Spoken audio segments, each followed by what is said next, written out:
Pourquoi je fais des bonnes résolutions? Ah ah! Le passage du 31 décembre au 1er janvier, rupture ou continuité? Est-ce que mes relations vont changer après ça? Est-ce que je vais changer après ça? Est-ce que finalement ça change quelque chose ou rien? Et si ça change quelque chose, qu'est-ce qu'il faut que je fasse pour? Et si ça ne change rien, qu'est-ce que je ne fais pas pour?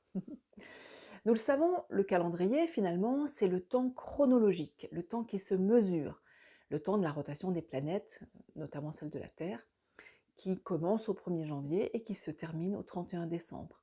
C'est la fin d'un cycle, c'est la raison pour laquelle nous changeons d'année. Et en même temps, ce temps calendaire, nous le divisons en 3 temps, le temps passé, le temps présent et le temps futur. Mais est-ce que tout ça est bien humain? Est-ce que le temps calendaire a bien quelque chose à voir avec le temps humain? Le temps d'une relation, le temps d'un amour qui naît, le temps d'un amour qui se déploie, ou le temps d'un amour qui meurt, ou qui s'étiole, ou peut-être qui parfois se froisse, s'abîme, se tire, se tend. Eh bien, je nous invite, je suis dedans également, à nous interroger sur ce que c'est que ce passage.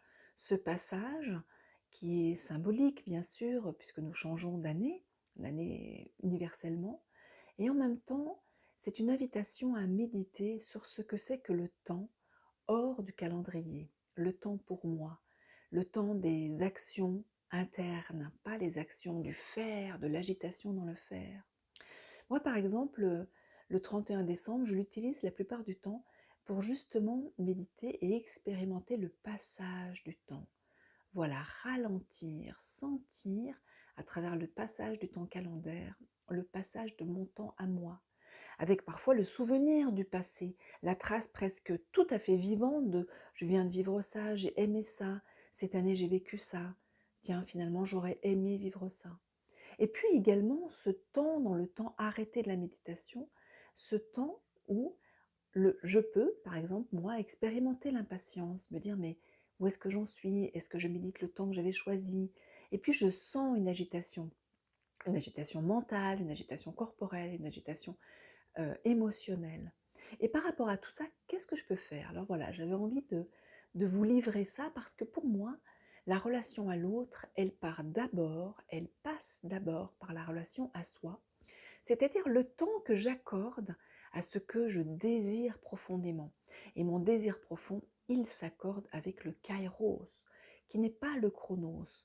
Les Grecs avaient deux qualificatifs pour le temps chronos, dont on a tiré la chronologie, que j'ai appelé tout à l'heure le temps calendaire, et puis le temps kairos, qui est le temps, on pourrait dire, viventiel, le temps du vécu, le temps de qu'est-ce que je mets dans cet instant-là.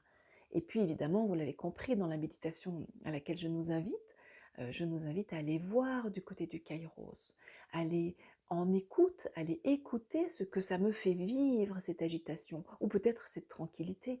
Est-ce que je me contrains une fois de plus à obtenir un résultat, tenir 20 minutes de méditation, ou bien absolument faire telle et telle chose? Ou bien est-ce qu'au contraire, je me rassérène, je touche, je cherche, je touche un endroit tranquille en moi, un endroit pleinement vivant, un endroit où l'agitation mentale, émotionnelle et corporelle, eh bien, je peux la regarder, l'accueillir, l'embrasser, sans qu'elle ne m'emporte dans son flux.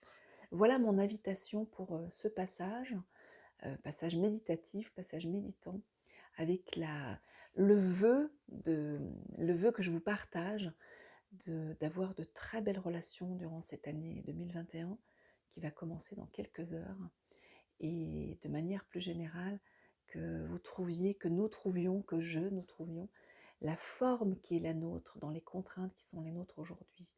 Voilà, osons aller vers la rencontre de soi, la rencontre du temps, la rencontre du temps intérieur dans ce voyage à l'intérieur de soi pour mieux aller rencontrer l'autre. Voilà, de tout cœur, excellente année à tous et je vous souhaite de beaux moments, de joyeux moments, de profonds moments, de moments drôles, de moments tristes, de moments juste vivants. Bonne année!